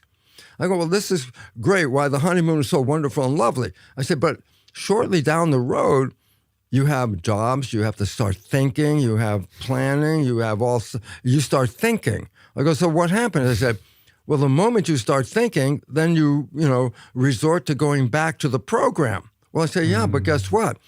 Your partner has never seen your programs because you never played them once you started being in love. And all of a sudden, these negative things come out, and your partner looks at you and goes, who are you? Where did that come from? Because they never saw this. And then as the relationship continues, more and more of the programs from both partners start manifesting. So that idea that they may say, oh, you weren't like that when we first met, it's true and it's not true, right? They were like that, but you never saw that aspect of them because they were present. They were operating from the conscious mind. Right, the creative mind. Yeah. So because that's interesting, because both parts were there, but one part was hidden. And that's why the honeymoon effect, I guess, it sort of wears off after a while. It does. And then all of a sudden, why did 50% of marriages end in divorce? And the answer is because nobody signed up for the programs. They signed up for the creative, conscious wishes and desires. When the program started showing up, it's like, who are you? Where did that come from? Yeah. And then there's also another problem there, isn't there? Which is people will often go from relationship to relationship. Again, I accept there are some problematic relationships. There are some violent relationships. There are things that we should leave. But I'm not talking about that. I'm talking about this phenomena that I think is pretty common, where after a while we think, oh, this partner's not right for us. Yes. And so I'm going to find someone else who is right. And that cycle can keep going, but the same patterns follow you everywhere you go because they're your subconscious patterns. Yeah, there's a joke. It's like the second marriage, a third marriage. It's like I married the same person with different colored hair. Basically, I'm still carrying my same program from this relationship to the next. But every time I start the relationship, I'm not playing the program because then I'm being conscious. And so every new relationship is like, oh, wow, heaven on earth, this is wonderful. The honeymoon, I love this. Inevitably, then it returns back to the program and that relationship starts to collapse and fall. Yeah, the other thing I just wanted to pause on is what you said about driving the car. Because I think some people, Bruce, may think, what is this, conscious, subconscious? You know, what exactly are you talking about? You know, everything I do in my life is conscious, right? Most of us have experienced driving. Yes. When at some point we've totally switched off, we're daydreaming, we're going through our job list, we're working out a relationship issue, whatever it might be, yet we still stop at the red light. I think that's so powerful because it shows us, for anyone who's skeptical, it's like, well, wait a minute. If you're not consciously thinking about the road, who on earth is, right? Something is going on. There is an intelligence in your body. Your subconscious brain is still monitoring the cars, the traffic signals. Do you know what I mean? And I think for anyone who's driving is a habit. And a habit is a program. You learn to drive by repetition. You practice. What's the point? When you first got in the car, you were so conscious, aware of everything, what's going on out the windows, the mirrors, the engine, the feet on the pedals. You were conscious. Now you've been driving a car for a while. You get in there, you put the key in, and you're thinking about where I'm going to go, what I'm going to do, and all this stuff. You paying attention to the rules, all of a sudden you're not doing that. So let's just say you and I are in the car right now, and we're having this conversation. I'm driving the car. And we have this great conversation. My focus is on you, your focus is on me. I'm driving the car. And all of a sudden I realize I'm not paying attention to the road. And, you know, like, oh my God, we're at the exit already. How did that happen? I'm already at the exit. I ask two questions. This is where it comes down to. I say, what was your conversation about? Oh, well, we talked about this and we talked about that. Then I ask, well, what was on the road when you were having the conversation? The answer is, I have no idea. And all of a sudden I go, right. And the point about it was what? You were not driving the car. The program was driving the car. You had no idea what was on the road. Yeah. The program did it. And I say, but that's 95% of our lives. I love it, Bruce. Okay, so what I thought for this conversation today, because it's our second conversation together on my podcast, I was thinking about this idea that our behaviors follow our beliefs. And then I thought, okay, it would be fun with Bruce to think about some common beliefs that I feel exist across society in many of us and get your perspective on them. So are you up for that? 100%. Okay, all right. So one of them I think you've sort of covered, but I'll put it out there anyway. So I believe that most people think that their conscious mind determines what happens in their life. That is a common belief, that I'm creating my wishes and desires is to do this, and it's not working. Then all of a sudden they feel like I'm being victimized. Why? I want to be successful. Why am I not successful? And then they look at the world around them and say, well, that person interfered with me, and that person did this, and that person, all these excuses of why they didn't get what they really wanted when they didn't realize that they were not creating their life with their conscious mind. They were creating it with the program 95% of the day. I go, yeah, look, there's an old saying that's a truism called knowledge is power, okay? I go, yeah, but let me say the same thing in a different way. A lack of knowledge is a lack of power, okay? And then I'll add this, a misperception, something you believe to be true but is not, is by definition a lack of power. A misperception is disempowering. So I say, oh my goodness, we have this belief, yeah, I'm running my life with my conscious wishes and desires, and the world is preventing me from getting them. I go, no, your belief system is running 95% of the time, and the programming you got could take you off the world, because if the program is wrong, then you're operating from misinformation. And I go, well, the misinformation you just brought up is I'm running my life with my conscious wishes and desires. I go, misinformation. Only 5% of your life is coming from the conscious mind. 95% is coming from the program mind. So I say, yeah, but the conscious mind wishes and desires. I go, yeah, but the program is different than the wishes and desires. So are you really creating your life with wishes and desires? I say, only 5%. That's why it doesn't work. You want to create your life with wishes and desires? Then at least 90% or more of your behavior should be controlled by your wishes and desires. Interesting, this is what science has found out when people fall in love. When they fall in love, they no longer depend on the program. They stay conscious, and now 95 or 90% of their life is coming straight from wishes and desires. I say, so what did happen when you fell in love? I say, your life was blah, blah, blah.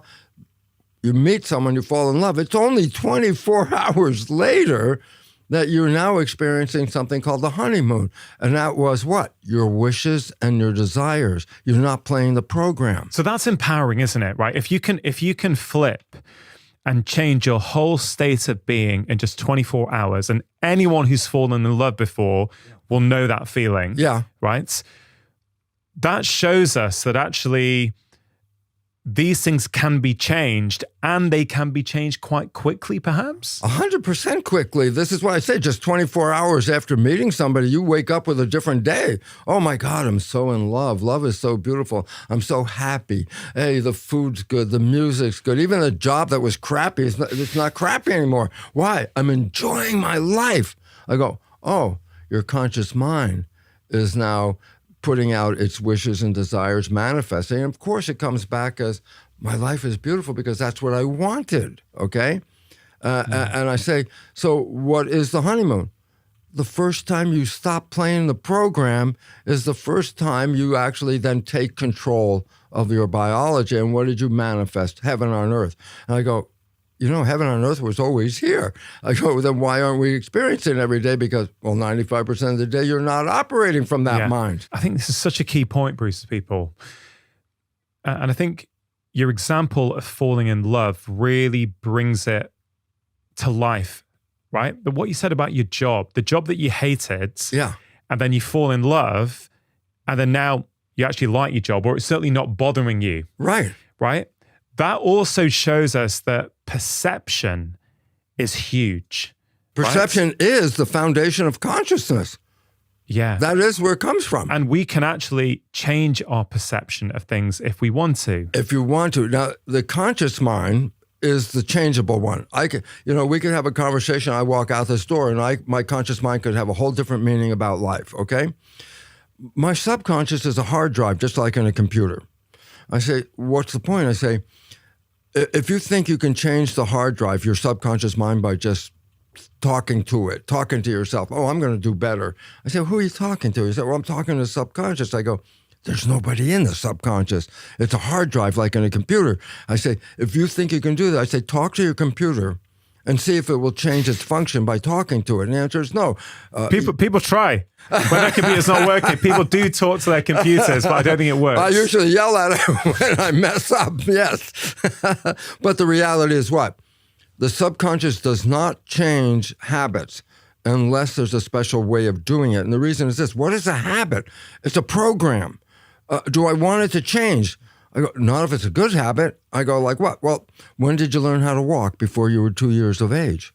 Are you still walking? I don't care what age you are. You could be 100 years old. Are you still walking? I go, yeah. I said, that's the original program that you got before, too. It didn't change. If you would lose the habit, then what would happen if you woke up one day and you forgot how to walk? I say, no. The beautiful part about the subconscious is it holds on to that program for your whole life unless you understand how to rewrite the subconscious, because otherwise you can't talk to it because there's nobody in there, nobody's listening. It's just going to play the program forever and ever and ever until you change it. Where do we get these programs from? Listen, in the old days, before we used to buy a computer originally, and you bought a brand new computer, and you take it home, and you plug it in, you push start, and the screen lights up, it's booted up, and I go, you got a brand new computer. I say, let's do something. He said, well, I can't do anything. But you got a brand new computer. It's like, oh, no. First, I have to put programs in the computer to use the computer. I go, the brain is a computer. It's the most fabulous computer humans have ever experienced, and it works in the same way. Basically, it says this. In the last trimester of pregnancy, 3 months before you're born, your brain screen lights up. It's booted. It's ready to go. Yeah, but I can't do anything with it until I get programs. Well, how do you get programs? The brain of a child from 3 months before birth to about 7 years of age is not operating at consciousness at any level, really, okay? And I said, well, what's it operating at? It's not conscious yet. I go, it's in a lower vibration. And I use the word vibration because when you put wires on a person's head to read their brain activity, it's in levels of vibration, energy. A child's brain, up to about 7, is primarily in a vibration called theta. Now, theta is not consciousness. It's below consciousness. So I say, well, a child up until 7 is not really conscious. I go, no. But they're dealing with the world. And I say, oh, what's theta? Theta is actually imagination. And I go, that's what kids do. They can live in the real world and the imaginary world at the same time. I always give it a lecture. I talk about the famous tea party. They pour nothing into the cup. They drink nothing, and they say, oh, that's the best tea I ever had in my life. Or the child's on a broom, and they say it's a horse. In their mind, theta, it's not a broom. The imagination is turned into a horse. So the mother says, give me the broom, and the child looks at her like, I don't know what you're talking about, okay? And I say, that is the character. Imaginary friends, imaginary things. I say, that's a character of theta. Theta is hypnosis. I go, what? I say, why? I say, how many rules must a child learn to be a functional member of a family? How many rules must a child learn to be a functional member of their community? I go, 1,000 rules maybe or more. I said, so how's an infant going to learn? You're going to send it to school, read a book, go to a classroom? I say, infant can't do that. Nature handled it by saying, okay, first 7 years, you're in hypnosis. You want to know how to live? Watch your mother, watch your father, watch your siblings, watch your community, download their behavior, and now you know the rules of living in that community. Well, you're copying other people's behavior, and if the people you're copying are living a great, wonderful, happy, productive life, well, that's great because you just downloaded that. But I'll give an example of my personal life. My mother and father had a dysfunctional relationship. I'm a boy growing up. At that age, I'm watching my father to download behavior for the boy, the man. How do men do this? I watch my father. Guess what I'm downloading? He was dysfunctional. I downloaded dysfunctional behavior. Why is that important? And the answer is, well, I was over 40 years of age and I couldn't get a relationship off the ground. Why? Because 95% of my life was coming from the program I downloaded from my father. I was manifesting dysfunctional relationship unconsciously because when my conscious mind was busy, my father's behavioral program was playing. I couldn't get a relationship off the ground. I mean, I think people will get this, Bruce, in the sense that I think more and more people now are familiar with the idea that our childhoods, yes, what happens to us when we're children, what trauma we experience or don't experience, how our parents are, the beliefs that we take on, they basically run the rest of our life unless we do something about it, right? So we don't realize it until we have a reason often as adults to go, wait a minute, where did I actually get this belief from in the first place? Why does this situation always trigger me? And I think real empowerment comes from when you realize that most situations in life are pretty neutral. It's actually your perception of that situation that determines the impact it has on you. Once you really absorb that concept and own it, your experience of life becomes very, very different.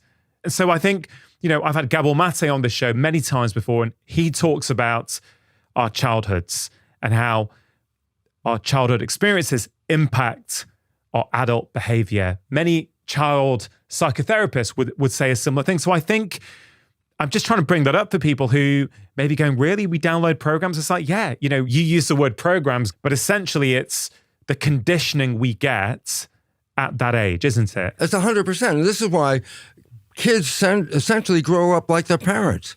I love it because the kids of musicians are great musicians, and if you look at really famous musicians, their children, whether it's George Harrison or John Lennon's kids or whoever, become great musicians. They must have a gene for music. I go, no, they downloaded the nature of manifesting music and writing and creating by observing their parents do it, and then they can do it. And so there's no gene for being a musician. It's your parent that you were following gave you that program that you can then manifest yourself, okay? Well, that's great if your parents have great behaviors and you download great behaviors. There's no problem there. But like in my case, just as I mentioned a minute ago, what if my father has this dysfunctional behavior and I download it, then it becomes my dysfunctional behavior 95% of the time. Unless you do something about it. Yeah. Which is the key, right? So yeah. in our first conversation, you touched a bit on self-hypnosis as one way that we can change these programs. Yes. I think you also talked about, or maybe we didn't, but I think I want to talk today about how we can intentionally repeat certain behaviors until they become new habits. Yeah. But for anyone who at this point is going, okay, I get what you're saying, Bruce. I have taken on these beliefs when I was a kid. I have downloaded these programs which are now running my life. If they then say to you, Bruce, can I do anything about that? What do you say to them? Well, I say yes, but it's sort of like I mentioned that the subconscious is like the program mind in a hard drive. I say, you want to change the program in a hard drive, you have to go through a process. You have to push a record button. You have to do some special thing to activate the programming, okay? Mm-hmm. The idea, a lot of people think, well, I'm just going to talk, give myself a good talking to. And I'll keep telling myself, change. I go, but when you say I'm talking to myself, I say, there's nobody in the subconscious, so you're really not talking to anybody, and you're not changing the subconscious because that's not how it learns. So the idea is you want to change the programming. You have to know how the programming goes in the first place. We just mentioned before, first 7 years of a child's life, they're in theta hypnosis. That's how the program got in the first 7 years. But you learn programs after age 7. You learned how to drive a car, play an instrument, or something like that. And I go, well, how'd you learn that? And that was based on repetition, practice, repeating. And that is the second way that programs can manifest, by repeating it, okay? So this is really empowering, right? So we can maybe come back to self-hypnosis later, right? We did cover it in the first conversation, but the second one about repeating our behaviors consistently. Okay, so I just want to summarize what I've heard to make sure I've got it and make sure everyone's following along, okay? Yes. So in the first 7 years of our life, and for the 3 months before we're born, we are downloading certain programs from the world around us, our caregivers. For many of us, it will be our parents, right? Now that has the most influence, or it has a major influence on who we are later on in life. But you're saying that we also download programs later, as evidenced by the fact that we learn how to drive. We might learn the piano. We might learn all kinds of new skills, which then become habits, right? So that means we are capable of learning new behaviors and skills later on in life, which is empowering. But there's a fact in learning that. It's not like, oh, one time I got in the car and then I learned how to drive. I say, no, you had to get in the car and practice how to drive. So it's the repetition that should be underscored. So for me, I think about that through this lens of if we are regularly repeating intentional behaviors, or we're regularly repeating behaviors intentionally with enough repetition and practice, at some point it will go from conscious to unconscious. Absolutely. Okay, so one question that I ask myself each morning as part of my sort of morning routine is, what quality do I want to showcase to the world today? Okay. And I want to get your opinion on this, Bruce, because, I do this after a meditation when I'm really sort of tuned into myself and I'm trying to intentionally decide how I want to be that day. So Yes. often it will be, I want to show the world the quality of patience, or I want to show the world the quality of compassion. And by setting that intention in the morning, I'm much more likely to exhibit that behavior throughout the day. Or if something happens where, I'm tempted to be impatient, I'll be like, oh, Rongan, you said this morning you want to show the world around you the quality of patience. Now, I believe, and I know this to be true in my own life, that by doing that regularly and by repeating it regularly, and of course, I'm not perfect. So on those days where I didn't, by reminding myself that evening and the following morning, hey, Rongan, you could have been more patient then. Next time that happens, try and react in a different way. Yes. Before you know it, at some point, that becomes your default behavior. Now, do you agree with that? And do you think that's a sort of helpful practice for people to do? Well, absolutely, because what are you doing? You're setting up a practice, a habit, a repetition, and the more you practice it, the more it becomes downloaded as a program. If you just say it once and let it go, it's like a few minutes later, you're going to be back in the old program anyway. But it's the conscious mind that has an opportunity to observe and go, wait a minute, I didn't mean that. Oh, wait a minute, I really want to say this. All of a sudden, then the conscious mind steps in and says, let's change the behavior.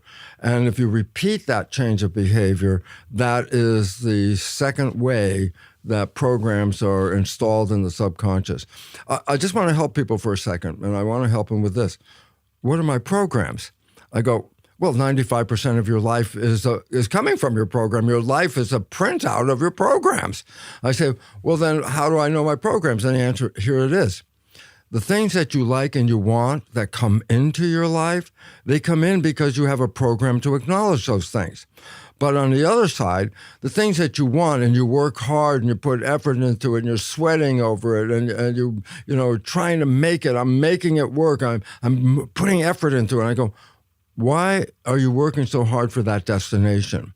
And the answer is, because your program doesn't support that destination and you want to now override the program. That's what working hard is all about. I'm going to work harder. I'm going to override the program. I go, it's not very effective. It's just actually causes more stress in the end because I'm making more effort and I'm not getting there because that's not how you change the program. Yeah.